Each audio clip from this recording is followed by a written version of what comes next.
Maître Moubembe, avocat à la Cour de Libreville, a réagi au cours d'un point de presse le dimanche 1er décembre 2019 suite à la déclaration du procureur de la République, André-Patrick Rapona, au sujet des arrestations des compatriotes impliqués dans les détournements de deniers publics et blanchiment des capitaux.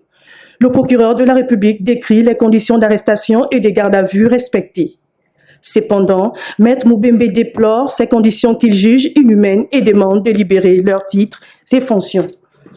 En réaction à la communication de M. le procureur de la République de Libreville du 27 novembre 2019 au journal télévisé de 20h, je l'ai entendu dire, je cite, « Les gardes à vue qui ont été décidés l'ont été dans le cadre purement légal. » Je lui réponds avec aisance, car c'est de bonne guerre, que mes clients ont été persécutés moralement, car leurs auditions à la DGR ont été faites, non pas seulement en présence de plusieurs officiers de police judiciaire, mais aussi d'autres personnes non habilitées.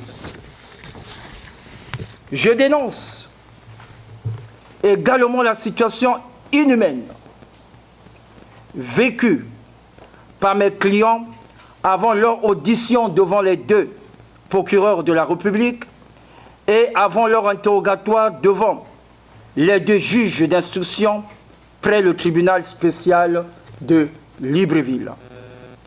Ils ont vécu un climat de torture psychologique permanente durant plus de 48 heures, de 16 heures à 16 heures, c'est-à-dire de mercredi 27 au jeudi 28 novembre 2019, assis à même le sol, sans manger ni boire. Nous, avocats des gardés à vue, avons vécu avec eux cette situation psychologique insupportable durant ces 48 heures. Maître Moubembe a lancé un appel au ministre de l'Intérieur pour la libération des titres et fonctions des personnalités incarcérées à la prison centrale de Libreville.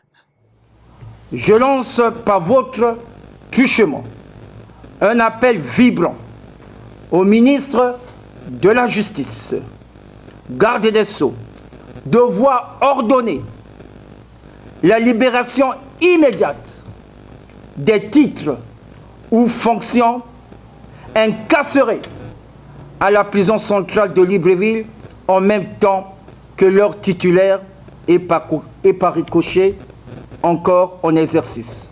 Des personnes inculpées dans cette vaste opération judiciaire seraient encore détenteurs de leurs titres et fonctions. Pourquoi ne sont-elles pas démises à leurs fonctions? Si elles le sont, pourquoi ne publie-t-on pas cette information de manière officielle à la population? Autant de questionnements que se pose l'opinion publique.